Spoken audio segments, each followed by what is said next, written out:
Selamat sore Tribuners, kembali bersama saya jurnalis Tribun Manado David Kusuma dalam acara podcast pada sore hari ini. Kali ini kita mengundang narasumber dari Kepala Balai Wilayah Sungai Sulawesi I, Pak Insinyur Sugeng Haryanto MSI MT. Ya, Apa kabar Pak? alhamdulillah Pak. Sehat-sehat Puji Pak? Tuhan, sehat. Ya Pak Tribuners, Pak Haryanto ini eh, merupakan Kepala Balai Wilayah Sungai Sulawesi I yang membawahi juga di Provinsi Gorontalo ya Pak? Sebenarnya sekarang hanya sampai Provinsi Sulawesi Sulawesi Utara Utara. saja. Karena di Provinsi Gorontalo sudah ada balai sendiri yang mengelola wilayah sungai yang ada Provinsi Gorontalo. Oke, nah, itu mungkin Tribuners sedikit perkenalan. Mungkin masyarakat umum seperti tadi Pak belum banyak yang tahu tentang Balai Wilayah Sungai I ini. Bisa dijelaskan singkat dulu Pak ini? Ya, Balai Wilayah Sungai Sulawesi I ini merupakan unit pelaksana teknis di bawah Direktorat Jenderal Sumber Daya Air, Kementerian Pekerjaan Umum. Tugasnya adalah mengelola sumber daya air yang ada di wilayah sungai, khususnya ada dua wilayah sungai, yaitu Sungai Tosatam dan Dumoga Sangko. Seingat saya, Balai Wilayah Sungai ini dibentuk pada tahun 2016 berdasarkan Peraturan Menteri Pekerjaan Umum nomor 13. Nah, Balai Wilayah Sungai Sulawesi I ini merupakan balai wilayah sungai tipe A yang mempunyai struktur kurang lebih di bawah kepala balai itu ada 4 pejabat perstruktural. Yang pertama adalah Kasubag TU, kemudian ada kepala seksi perencanaan program yang sekarang disebut Kapisda, kemudian ada kepala seksi pelaksanaan, dan terakhir kepala seksi operasi dan pemeliharaan. Itu organisasinya. Ya, organisasinya. Adapun tugas kita sebagai pengelola wilayah sungai adalah melakukan pengelolaan sumber daya air di wilayah sungai yang menjadi wewenang kita ini dalam hal perencanaan, pelaksanaan konstruksi, dan operasi pemeliharaan infrastruktur sumber daya air. 3 tugas itu sih sebenarnya yang menjadi tanggung jawab kami di wilayah sungai, wilayah Balai Wilayah Sungai Sulawesi I dengan 2 wilayah sungai tadi. Nah Pak, ini yang belum tahu, kalau ada Sulawesi I berarti ada Sulawesi II? Ada, jadi sebenarnya wilayah kerja, jadi dibentuk berdasarkan wilayah kerja, wilayah sungai, bukan berdasarkan administratif. Makanya kadang-kadang dalam satu provinsi bisa ada 3 atau 2 BWS ya, atau BBWS. Nah, sementara kalau di Sulawesi I ini hanya ada 1 balai wilayah sungai. Ada di Gorontalo namanya BWS Sulawesi II. Oh, yang tadi Pak. Iya, Itu baru tapi Pak yang Gorontalo. Sama juga sebenarnya. Kemudian di Palu ada Balai Wilayah Sungai Sulawesi III dan seterusnya. Tapi mungkin yang perlu diketahui oleh Mas David maupun Tribuners bahwa wilayah sungai ini menjadi wilayah kerja, bukan wilayah administratif. Ya, jadi kita bekerja berdasarkan wilayah sungai menjadi kewenangan kita. Di Sulawesi Utara itu ada 3 wilayah sungai sebenarnya. Nah, yang satu tadi saya sebutkan Tosatam tadi, kemudian Poigar, kemudian yang ketiga Dumoga Sangkup. Nah, yang Poigar ini menjadi kewenangan provinsi. Artinya seluruh sumber daya air di wilayah Sungai Poigar ini, WS Poigar ini menjadi tanggung jawab pemerintah provinsi. Sementara yang Yang dua tadi. itu menjadi tanggung jawab kami. Nah, Pak, yang ini Tribuners ini mungkin sering dulu ya di Manado ini beberapa tahun ini dilanda-landa banjir. Nah, keluhan itu salah satunya dari sungai yang meluap seperti das Sungai Tondano ya, Pak, dari alirannya. Nah, mungkin beberapa tahun belakangan ini sejak wali kota sekarang ya mungkin di drainasenya diperbagus. Ah, tapi tidak memungkiri dasnya juga ini apa akan dipercantik atau diperlebar atau ini bagaimana Pak? Ada rencana itu ke depan programnya? Iya, jadi banjir yang ada di kota itu bisa ada dua sumber sebenarnya. Pertama dari sungai-sungai utama yang melewati kota itu, termasuk di Manado ini ada Sungai Tondano, Sungai Tikala, Sungai Sario, sungai-sungai utama ini sumber banjir. Tapi bisa jadi bahwa banjir itu karena sistem drainase di perkotaannya yang Sendiri. belum bagus. Nah, jadi kalau kita harus menyelesaikan atau paling tidak meminimalisir banjir yang ada di kota Manado, dua hal ini harus beriringan. Betul, betul. Nah, hari ini Pak Wali menyelesaikan masalah yang ada di drainase perkotaan, permukiman, dan lain sebagainya.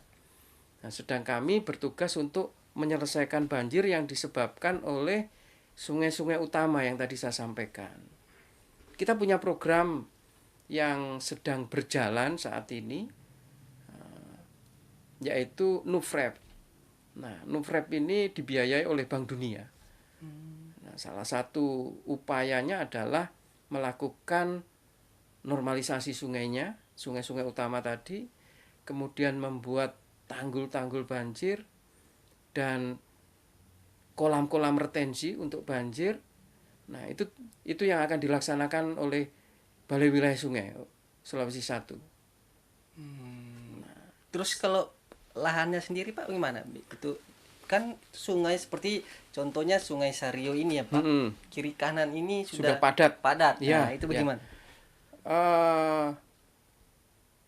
Jadi salah satu tugas berat yang memang menjadi tanggung jawab kami adalah membangun prasarana pengendali banjir. Mas David tahu bahwa banjir ini tidak bisa kita selesaikan dalam arti kita hilangkan ya. Iya, betul. Tapi tugas kami adalah mengurangi dampaknya dan mengendalikan banjirnya.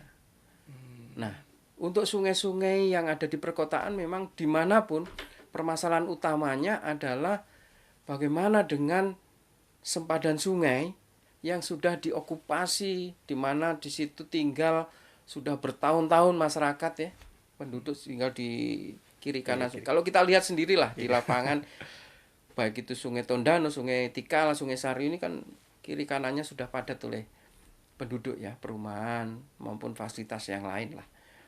Nah, kita akan melakukan pembebasan sebatas yang desain yang kita miliki. Dengan ganti untung. Bahasa sekarang kan gitu ya, David ya. Ganti untung ganti katanya. rugi lagi Bukan ya. ganti rugi, Iya. karena kalau rugi orang nggak mau, tapi ganti untung. Nah, kita sudah melakukan studi LARAP, Land Acquisition and Relocation. Nah, jadi berdasarkan studi ini kita bisa memetakan untuk kebutuhan normalisasi sungai, pembuatan tanggul, kolam retensi dan sebagainya, kita membutuhkan sepadan sungai kita ini seberapa jaraknya dari sungai utama berapa panjang dan seterusnya, berapa luas yang harus kita bebaskan. Nah, kita sudah mendapatkan itu dan saat ini Tribunus mungkin perlu ketahui, Mas David juga perlu ketahui bahwa kita sedang proses untuk pembebasan lahan. Kita tahu karena cukup banyak ya kan, dari jembatan Merah Putih yang di ujung itu sampai ke muara ini kan banyak sekali yang harus kita bebaskan untuk tiga sungai utama ini. Nah, ini butuh waktu. Tapi proses berjalan dan kami bekerja sama dengan teman-teman di Agraria, ATR BPN sudah membentuk tim yang namanya tim pembebasan lahan. Nah, tim ini sedang bekerja saat ini.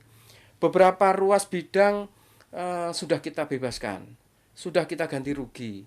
Tapi sebagian lain Ganti juga untung, ganti untung ya, ganti untung. Sudah kita berikan ganti untungnya, tapi sebagian lain masih sedang berproses. Karena ini kan perlu validasi data ya. Berapa banyak itu Pak, pengetahuan Bapak sendiri yang harus apa, Di ya bebaskan sepanjang sungai sungai itu itu ya? ya, yang menjadi apa lokasi Itu. pembangunan prasarana pengendali banjir yang akan kita bangun itu akan kita bebaskan. Saya rasa mungkin ratusan jumlahnya ya, secara persis nanti kita bisa cek datanya, tapi banyak sekali yang harus kita bebaskan dan dananya sangat besar. Kita sudah siapkan. Bahkan di tahun ini di Satker Tanah itu ada dana kurang lebih 254 miliar yang kita siapkan untuk pembebasan lahan. Itu hanya untuk pembahasan lahan saja Pak ya, Iya, belum masuk di konstruksi. konstruksinya. Belum untuk pembebasan lahan. Jadi satu satker ini mengurusi seluruh Indonesia memang. Itu saat ini untuk 6 provinsi yang mendapat kegiatan NUFREP ini dari Bank Dunia ini harus dibebaskan lahannya, dan saat untuk tahun ini kita sediakan sisanya masih ada 255 miliar yang dapat kita serap untuk membayar ganti untung tadi. Nah, tentu saja ini butuh waktu, butuh proses, karena kita harus meneliti benar apakah kepemilikan lahannya, bangunannya dan sebagainya ini tepat atau ya paling tidak valid lah. Karena kalau tidak akan bermasalah di kemudian hari. Oleh karena itu mungkin masyarakat dan sebagian kita ini kapan yang lain sudah dibebaskan, yang baik, yang ini Lain kok belum. belum. Protes itu juga kita rasakan di kantor. Seringkali masyarakat datang kepada kita, nah, ini kok belum dibebaskan, yang lain kan sudah dibayar. Kami kan sama-sama, kita butuh proses validasi yang untuk meyakinkan tim bahwa apa yang akan kita berikan dalam bentuk ganti untung itu tepat sasaran. Kalau salah kan kami masih yang kena risikonya. Kira-kira begitu. Tapi ada target-target sendiri Pak Ya, untuk proyek itu sendiri. proyek ini sendiri akan selesai sampai dengan tahun 2028 kalau tidak salah. Proyeknya sendiri sudah nanti akan sampai tahun 2028. 2008. Tapi kami berharap sebenarnya sampai dengan akhir tahun ini atau pertengahan tahun depan kita bisa menyelesaikan semua pembebasan lahan. Meskipun tentu saja tantangannya sangat berat, dan hari ini saya berkoordinasi dengan Ibu Kakanwil ATR BPN Provinsi Sulawesi Utara untuk mempercepat proses yang dibutuhkan untuk ganti untung. Kenapa? Karena kami pengen supaya banjir yang terjadi di Kota Manado, saya belum di sini sih, tahun 2014 ya. Iya. Itu kan sangat besar dan dampaknya sangat dahsyat ya bagi perekonomian untuk Kota Manado. Memang kita sudah punya kuil, bendungan kuil. Ya, Iya. di Minahasa Utara. Nah, kita sudah punya bendungan ini untuk salah satunya fungsinya adalah untuk mengendalikan banjir yang ada di Kota Manado. Nah, tapi masih ada, kalau saya tidak salah, sekitar 300 meter kubik air yang harus per detik yang harus kita kendalikan pada saat musim penghujan atau musim banjir. Artinya Bendungan Kuil sudah menyelesaikan sebagian besar dari permasalahan banjir. Tapi itu tidak cukup. Makanya kita perlu membangun prasarana pengendali banjir lain yang untuk mengendalikan sisanya. Nah, salah satunya dengan kegiatan yang dikerjakan melalui program NUFREP yang dibiayai oleh World Bank ini. Kira-kira gitu, Pak David. Kalau di Balai BWS Sulawesi 1 untuk konservasi sumber daya air sendiri bagaimana Pak? Ya, jadi setidaknya ada 3 pilar yang harus kita pedomani dalam mengelola sumber daya air. Yang pertama adalah konservasi, artinya kita mengawetkan, mempertahankan sebuah sistem pengendali air seperti danau, kemudian sungai-sungai kita bagaimana fungsinya masih tetap terjaga. Kemudian kita juga punya fungsi untuk pendayagunaan. Artinya apa?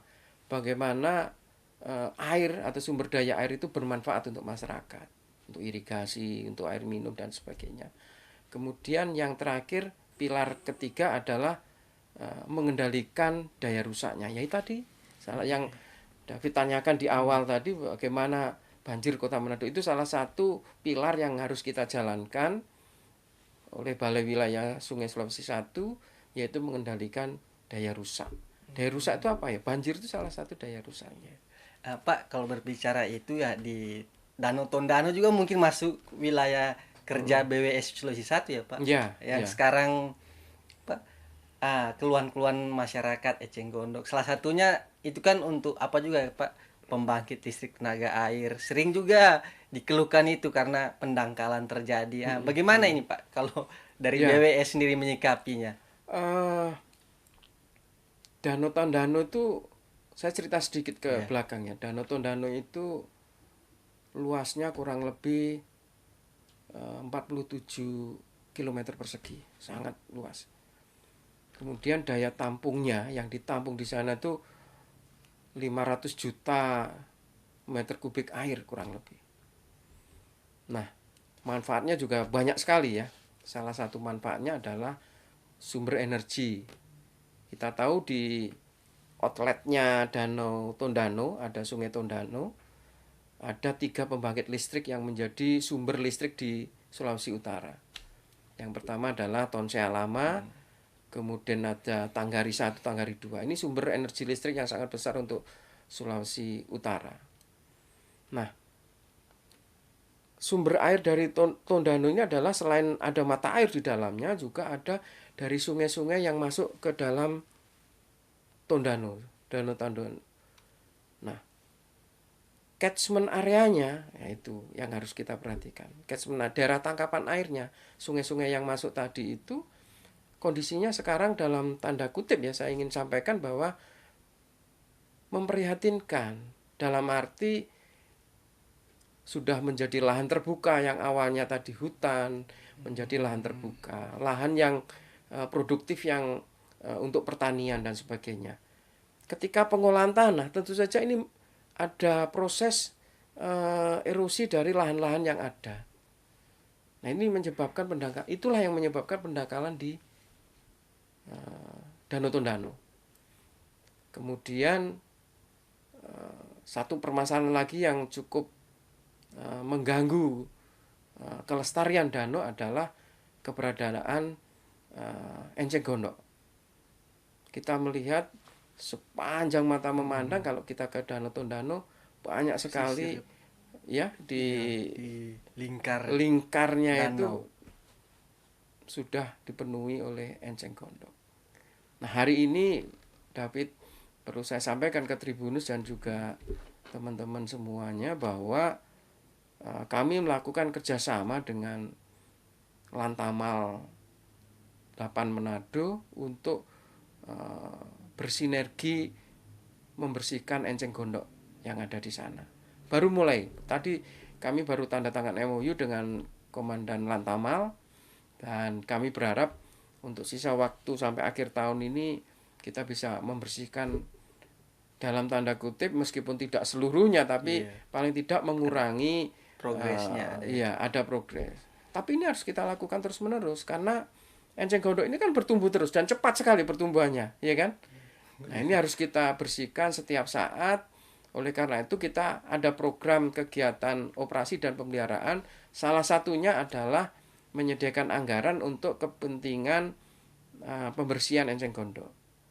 Nah, seperti apa pelaksanaannya? Salah satunya kita kerjasama dengan TNI Angkatan Laut itu. Karena apa? Kami bertugas untuk menjaga sebenarnya ini sebagai pengelola sumber daya air yang ada di Sulawesi Utara ini, kami mempunyai kewajiban untuk menjamin bahwa air danau ini bisa terus bermanfaat untuk satu yang tadi listrik. Karena sumber listrik mata air Iya, danau itu ya. iya, itu semuanya dari danau. Tiga, tiga PLTA tadi semua dari danau. Selain itu kita juga harus menjamin kelestarian danau itu sendiri untuk masyarakat. Yang kita tahu ada budidaya keramba di situ untuk ikan dan Ikan mujair sebagainya. ya Ya, terkenal. nah itu salah satunya yang harus kita jaga. Kita juga berupaya supaya keanekaragaman hayati yang ada situ, ikan-ikan endemik yang katanya ikan apa itu? Ikan Oh, Nike. Nike. Iya. Nah, dan Terkenal. ikan-ikan yang lainnya endemik yang di situ supaya masih tetap bisa Iya. hidup di situ gitu. Itu tugas salah satu tugas kami. Pendangkalan juga kita harus coba atasi mungkin dengan membangun apa? Cek dam penangkap sedimen di sungai-sungai utama yang masuk ke Danau Tondano. Nah, kita sudah bangun kurang lebih 13-an cek dam, dan mungkin nanti kita akan evaluasi apakah masih perlu cek dam baru untuk menangkap sedimen supaya tidak masuk ke dalam danau yang menjadi penyebab pendangkalan. Nah, itu salah satu tugas kami. Tapi tentu saja partisipasi seperti dengan PLN ya, Iya. karena mereka yang nanti memanfaatkan Sebagai pengguna air dan juga ya. sebagainya, mereka juga berpartisipasi dalam rangka melakukan pengerukan sedimen dan pembersihan eceng gondok. Kami mengapresiasi teman-teman PLN yang ada di Tonsea Lama, Tanggari ikut menjaga supaya Sungai Tondano sebagai sumber utama untuk PLTA mereka ini bisa terjamin keberadaan airnya. Gitu David. Iya. Ya. Pak, kembali ke apa? Ke waduk tadi, Pak. Nah, di Sulawesi Utara kan sudah ada 2 waduk kan. Waduk Kuil tadi, Bendungan Kuil Ya, dengan ya. yang di Lolak. Nah, beberapa waktu lalu Pak Oli sendiri seperti yang Pak bilang untuk pengendalian banjir di Manado ini ya salah satunya dari Waduk Kuil. Tapi belum cukup itu. Katanya akan ada lagi dibangun waduk lagi. Bagaimana itu Pak sendiri? Ya tadi kan saya sudah sampaikan ya bahwa untuk banjir Kota Manado itu ada bendungan atau waduk kuil yang sudah selesai dibangun. Kemudian ada untuk kotanya sendiri untuk memperbaiki infrastruktur pengendali banjir, kita ada program NUFREP yang dibiayai oleh Bank Dunia. Nah, bendungan kuil, waduk kuil, dan ini belum cukup, memang masih ada debit yang berasal dari anak sungai Tondano yang harus kita amankan, yaitu Sungai Tikala. Nah, untuk itu kami saat ini sedang merintis untuk membangun satu bendungan baru yang namanya Bendungan Sawangan. Tempatnya di Sawangan. Ya. Kita sedang melakukan review terhadap desain yang sudah ada supaya target dari pimpinan tahun depan kita sudah mulai merintis melakukan kontrak dan pelelangan bisa kita laksanakan. Berdasarkan evaluasi yang kita lakukan bersama dengan balai teknik, ada balai BHGK, balai hidrolika geoteknik itu, dan juga balai hidrologi yang ada di Bandung di bawah Kementerian PUPR juga. Itu kita punya potensi tampungan di sana sekitar 7 sampai 8 juta meter kubik air. Nah, nanti artinya apa? Untuk untuk Kota Manado nanti akan ada 2 waduk, yaitu yang saat ini sudah ada Waduk Kuil dan satu lagi untuk Sawangan yang sedang proses kita review desain. Selain dengan kegiatan NUFREP yang ada sedang berjalan saat ini, pembebasan lahannya yang sedang berjalan, tapi untuk fisiknya memang kita rencanakan bulan depan ini kita sudah mulai lakukan pelelangan. Nah, kalau yang waduk Lolak itu Pak? Nah, Lolak ini agak berbeda dengan fungsinya dengan yang di Kuil. Kalau di Kuil itu fungsinya adalah untuk pengendalian banjir Kota Manado dan juga untuk penyediaan air baku. Air baku. Ya, kita air baku. Nanti air bersihnya biar teman-teman di Cipta Karya, ya itu tugasnya. Kemudian distribusinya oleh PDAM. Ya. Nah, kalau untuk waduk Lola itu fungsinya selain pengendalian banjir juga ada untuk irigasi. Iya. Karena di sana juga terkenal lumbung. Iya, lumbung padi kan. Ya, iya. Bolmong ini kan lumbung padinya Sulawesi Utara ya. Nah, kemudian juga ada PLTA kecil lah, kurang lebih 14-an, 1,4 kalau nggak salah, lupa saya mega PLTMH karena kecil ya. Jadi untuk pengendalian banjirnya juga ada untuk kota Lolaknya sendiri. Kemudian kalau fungsi lainnya adalah untuk irigasi. Di sana lumayan luas irigasinya ya, kurang lebih 2000 sekian hektar. Kemudian ada pengembangan dari yang dapat kita kembangkan, ekstensi perluasan tambahan luas itu sekitar 1.300 hektar. Tapi itu perlu waktu untuk desainnya sudah ada, tapi kita perlu review karena mungkin terkait dengan tata ruang dan sebagainya. Nah, nanti kami berharap kita akan melanjutkan program untuk pembangunan irigasi baru yang ada di Lola. Kurang lebih 1.300-an.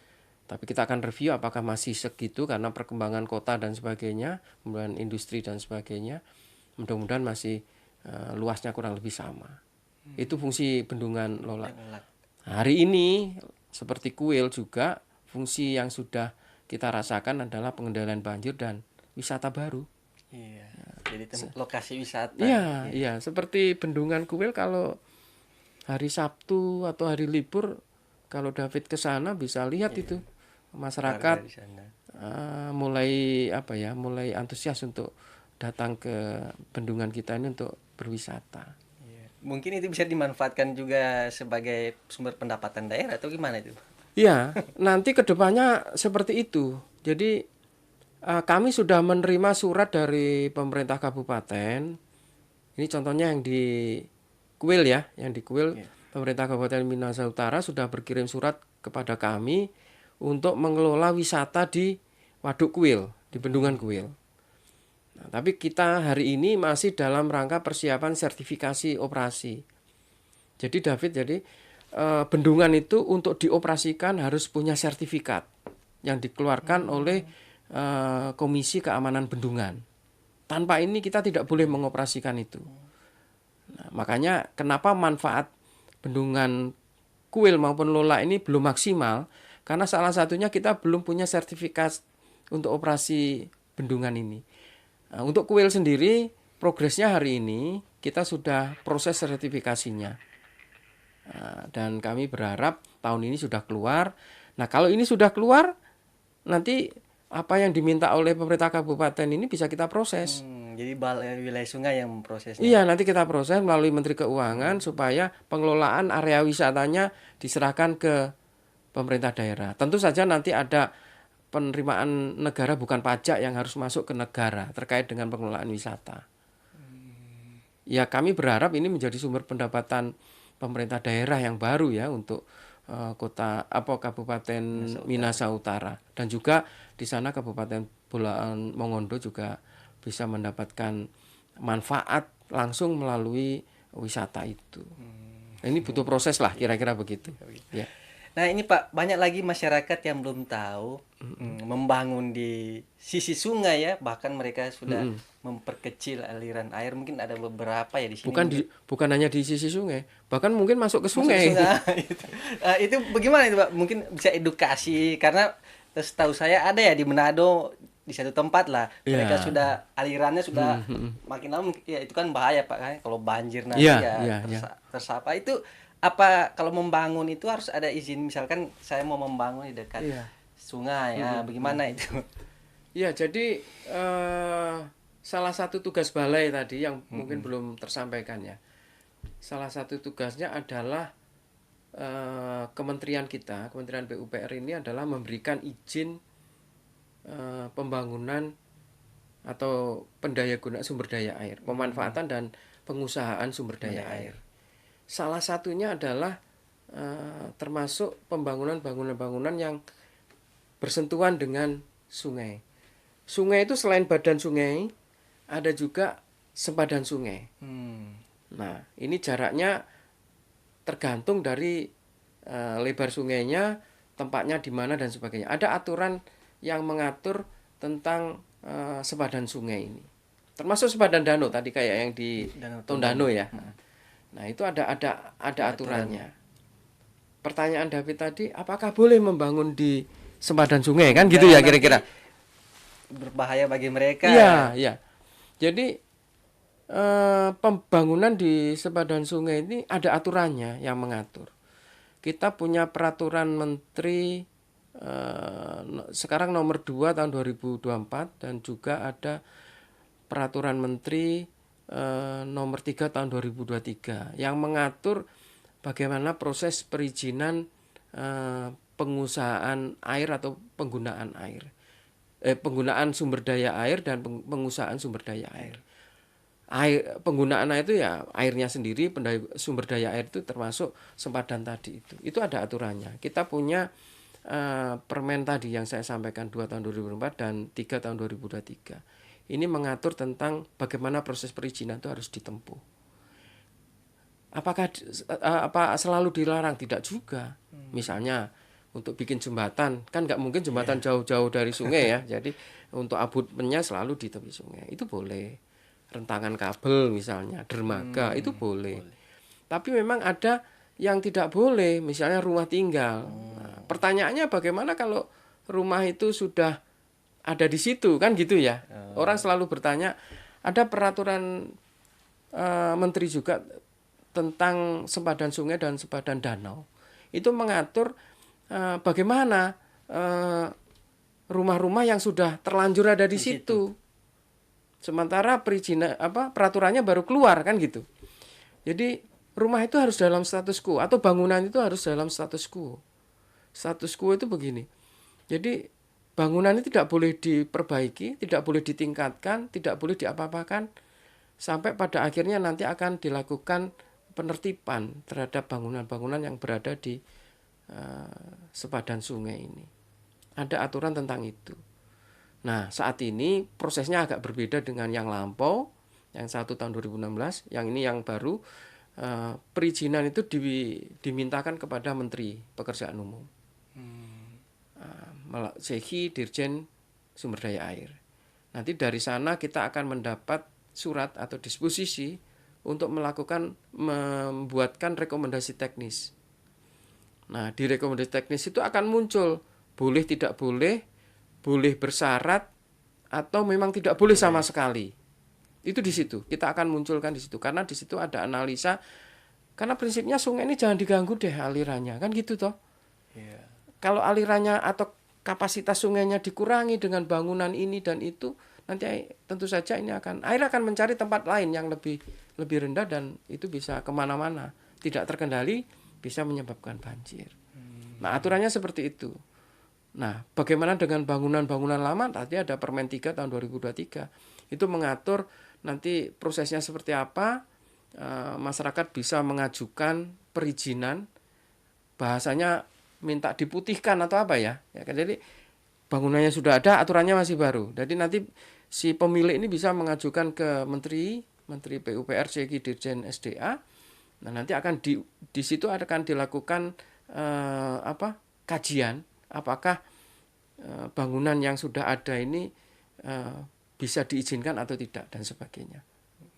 Kalau tidak bisa diizinkan ya mau tidak mau mencari tempat yang lain. Iya, karena rekomendasi yang dikeluarkan oleh kita itu selalu seperti itu. Diizinkan dengan syarat dan tidak diizinkan sama sekali. Karena berbahaya juga kembali ke mereka sendiri juga ya Pak. Iya. Karena di Manado sendiri ada itu yang terutama yang misalkan di aliran Sungai Mahakam gitu kan sekarang mungkin Mahau iya, Sungai Mahau terpaksa harus mau tidak mau di relokasi atau pinggir-pinggir kalau nggak salah isinya. Pak Wali Kota pernah cerita ke saya bahwa ada program untuk relokasi ini, tapi banyak masyarakat yang tidak mau toh. Ya itu lagi ya jadi kembali makanya kepada Tribuners ya kami ingin menyampaikan himbauan supaya hati-hati kalau membangun, karena aturan pemutihan dalam tanda kutip tadi yang menggunakan Permen 3 tahun 2023 itu hanya berlaku sampai tahun 2026. Setelah itu pidana. Jadi pelanggaran terhadap pembangunan yang berada di sepadan sungai atau di sungai bahkan itu nanti kepidana ranahnya. Kalau sekarang masih perdata sampai 2026. Itu peraturannya Permen 3 tahun 2023 kalau Setelah tidak itu salah. pidana. Setelah itu ya harus ditertibkan, dan kalau nggak mau ya ranahnya jadi berbeda gitu. Gitu Itu ya, Pak. ya. Itu Tribuners mungkin yang harus Ya, diketahui. ya harus diketahui. Makanya Oh. sering mengikuti, kita punya beberapa medsos ya yang bisa diikuti. Mungkin dibagi Pak Nanti medsos-medsosnya. di share ya oleh Iya, teman-teman, iya. apa saja medsos kita. Di situ banyak kegiatan-kegiatan kita, kemudian juga terkait dengan perizinan, terkait dengan, kita juga ada podcast, David. Oh iya. Kita ada podcast. Mantap itu Pak. Nah, di situ kita cerita tentang, salah satunya adalah tentang perizinan tadi. Tanggung jawab kami untuk memberikan rekomendasi teknis, prosesnya seperti apa, nanti ada di podcast kita juga.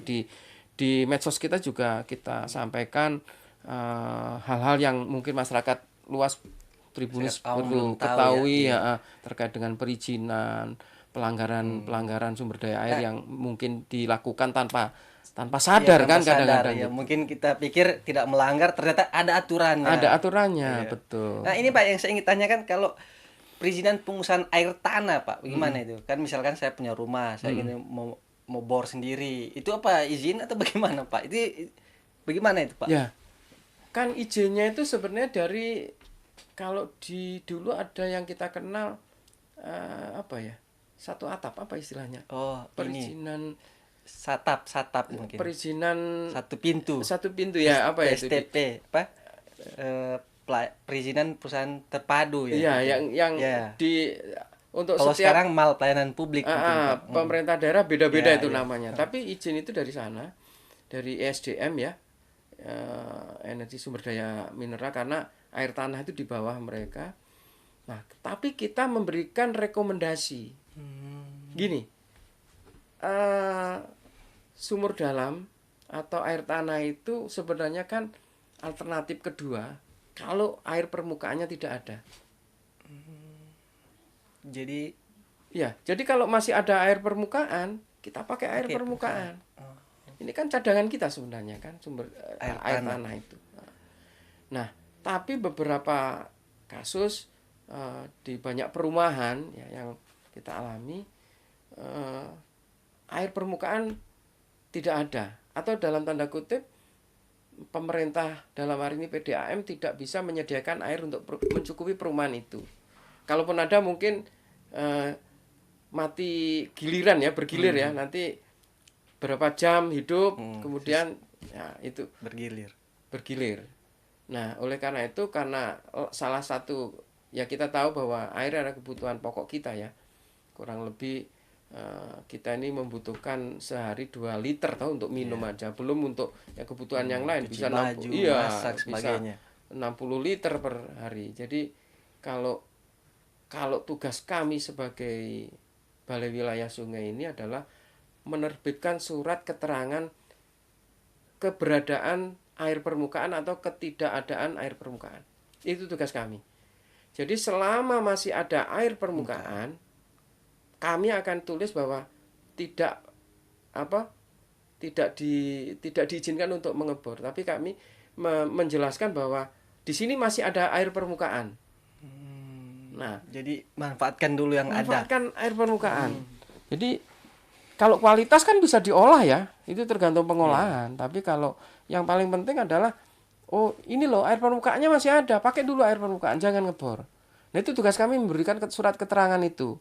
Dan sudah ada surat edaran menteri surat edaran Dirjen terbaru SE 10 tahun 2024 itu mengatur bagaimana surat keterangan keberadaan air permukaan atau ketidakadaan air permukaan itu kita keluarkan.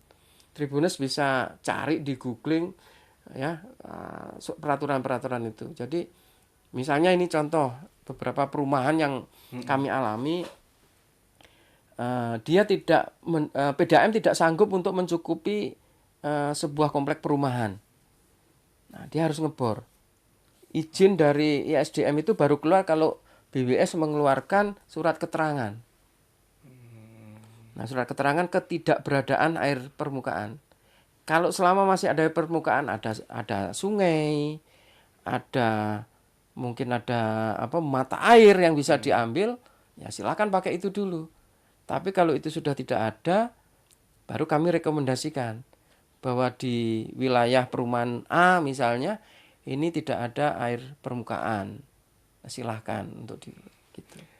Tapi yang seharusnya diperkuat mungkin PDAM kota ya Pak ya, supaya menjangkau semua. Iya, ya Kalau saya tidak salah ya Pak ya, yang Tribun Manado tahu untuk PDAM Kota Manado baru 20% melayani Kota Manado yang besar ini. begitu ya. Iya, iya. Iya, Seharusnya kan kalau untuk kalau kami siap berkolaborasi kok. Salah satu fungsi bendungan kuil itu adalah untuk Kota Manado. penyediaan air Ya, itu kami juga ya, siapkan dan baku. iya 450 meter kubik air untuk kebutuhan Bitung, Manado dan Minahasa Utara, Bimantara. Kita sudah ada program itu sebenarnya. Mungkin Tribunus perlu ketahui, David perlu ketahui bahwa salah satu manfaat bendungan kuil itu adalah menyediakan air baku sebesar 450 meter kubik itu tadi. Tinggal Nah, dimanfaatkan. yang belum infrastruktur untuk air baku, air minumnya ini. Tugas kami menyiapkan air bakunya. Nah, bendungannya sudah ada, air bakunya sudah ada. Tinggal infrastruktur pendukungnya yang akan kita bangun. Nanti kita sudah memprogramkan untuk BWS sendiri, kita akan membangun bak penampung di sekitaran kuil situ yang nanti akan diteruskan air ini ke IPA yang dibangun oleh mungkin Cipta Karya, atau kalau ada investor mungkin investor, karena dulu wacananya pembangunan SPAM regional, sistem penyediaan air minum regional Bimantara itu akan dilakukan melalui mekanisme KPBU, penyertaan penanaman modal. Nah, itu yang sedang diproses. Nah, makanya sebenarnya kalau manfaat kuil ini sudah maksimalkan, saya rasa PDAM bisa meningkatkan kapasitasnya dari 20% bisa lah lebih dari itu. Iya. Karena kita sudah siapkan sebenarnya tinggal belum infrastruktur pendukungnya aja yang belum dibangun. Nah Pak, kalau di BWS Sulawesi 1 ini apalagi program ke depannya Pak yang akan dilakukan maupun yang sedang sementara dilakukan ini? Ya, salah satunya tadi sudah saya sebutkan, kita mau bikin bendungan Sawangan. Ya. Kemudian kita juga sedang memikirkan untuk membangun bendungan kali yang ada di Malalayang, kalau tidak salah Sungai Malalayang ya. Itu juga menjadi salah satu program yang sedang kita, karena gini, pemerintahan ini selesai yang lalu ya. Iya. Artinya rensra kita habis. Nah, kita sedang menyusun rencana strategis 5 tahun ke depan sampai tahun 2029. Salah satunya adalah program yang tadi saya sebutkan itu.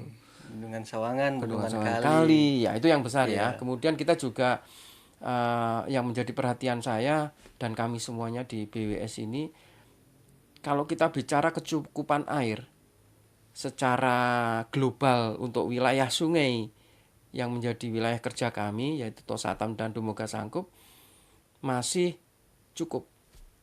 Tapi kalau kita bicara perdas, per pulau dan sebagainya, ada beberapa daerah yang minus, tidak mendapatkan, artinya defisit gitu ya, tidak mendapatkan air.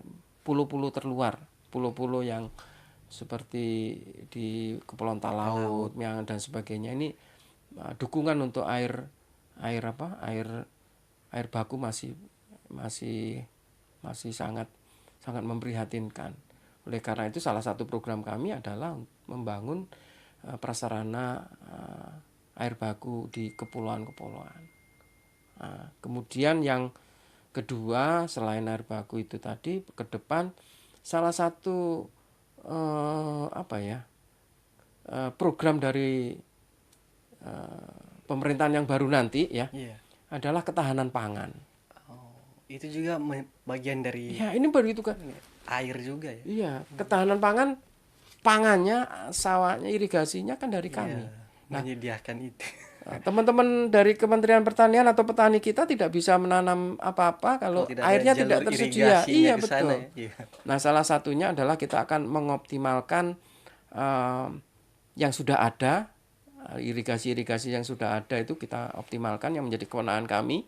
Ada DI Kosinggolan, DI Toraut, ada DI daerah irigasi Sangkup ya, kemudian ada juga Dakota di kota Mobagu yang pembangunannya juga harus kita lanjutkan untuk dukungan pangan ke depan.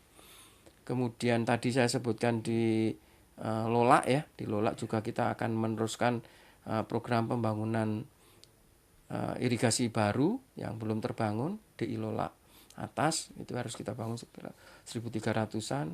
Nah itu juga harus, nah itu dukungan untuk ketahanan pangan, karena kita tahu ya bahwa salah satu program unggulan yang diusung oleh pemerintahan yang baru nanti adalah untuk program ketahanan pangan ini itu. ya. Iya. Nah, kemudian yang terakhir juga kita punya pulau-pulau terluar yang harus dilindungi. Pernah ke Miangas dan pulau-pulau lainnya ini kan sangat rawan terhadap abrasi ya. Abrasi pantai, abrasi yang bisa menyebabkan, terutama pulau terluar, ini bisa menyebabkan garis titik koordinat garis ini kita kan bisa berubah kalau kita tidak jaga supaya pulau-pulau terluar ini tidak abrasi. Nah, kami punya program untuk membangun bangunan pengaman pantai supaya pulau-pulau terluar ini tidak terkena abrasi. Dan yang terakhir, program kita juga, kita akan terus membangun prasarana pengendali banjir yang terutama di kota Manado, di kota metropolitan ini, supaya masyarakat tidak was-was kalau terjadi hujan yang besar gitu ya. Iya, betul. Kita tidak menghilangkan banjirnya, ya kan? Tapi kita mencoba untuk mengurangi dan mengendalikan. Itu tugas kami. Nah, Pak Sugeng, kalau tantangan tersendiri kan Pak Sugeng pindah-pindah kan kerjanya. Kalau di Sulawesi Utara sendiri tantangan tersendiri sebagai kepala balai sungai apa sih Pak? Misalkan ini Pak ya, ada tidak yang misalkan misalkan di daerah hujan terus sungainya meluap yang dimarah-marah Pak Kepala Balai, orang-orang balai sungai begitu. Padahal kan pemerintah daerah juga kan tugas membangun bronjong itu kan juga salah satu kalau anggaran dari pemerintah daerah. Tantangan-tantangan yang Pak Sugeng hadapi sendiri selama Sulawesi Utara seperti apa Pak? Kalau tantangan pengelolaan sumber daya air ke depan sama lah di mana-mana ya. Salah satunya adalah perubahan iklim. Perubahan iklim ini kan menyebabkan pola iklim dan sebagainya berubah. Jadi kalau musim kemarau akan menjadi lebih panjang dan lebih kering, kira-kira begitu. Tapi ketika hujan ini akan menjadi sangat lebat dan bisa menjadi banjir, bencana. Itu di mana-mana tantangan. Karena ke depan kita lihat proses ini akan terus berlangsung gitu. Dan kami sebagai pengelola sumber daya air di wilayah sungai yang ada di Sulawesi Utara ini mempunyai kewajiban untuk itu. Bagaimana kalau musim kemarau orang tidak kekurangan air, kemudian musim hujan orang terhindar dari banjir. Nah, ini tugas kami. Ya tantangannya sama yaitu tadi karena ada yang namanya perubahan iklim tadi. Nah, tugas kita sebagai manajer, saya sendiri pribadi sebagai manajer sumber daya air ya di Sulawesi Utara kira-kira itu yang bagaimana kalau pada musim kemarau orang tidak merasa kekurangan air ya. Kemudian kalau pada musim hujan orang tidak was-was bagaimana nanti bisa kena banjir dan sebagainya. Itu tugas utama. Ya sederhananya itulah kira-kira yang paling menjadi tantangan ke depan kita semuanya. Karena masalah air itu sebenarnya ada 3. 1, too much, terlalu banyak air, banjir. Too little, terlalu sedikit, kering ya itu tadi. Dan yang terakhir itu terkait dengan kualitas air. Atau too dirty, terlalu kotor airnya, kualitas airnya. Itu tantangan air itu aja sebenarnya 3 itu. kalau kita dengan semua stakeholder yang lain bisa bersinergi dalam mengelola sumber daya air, saya rasa ini bisa kita selesaikan lah.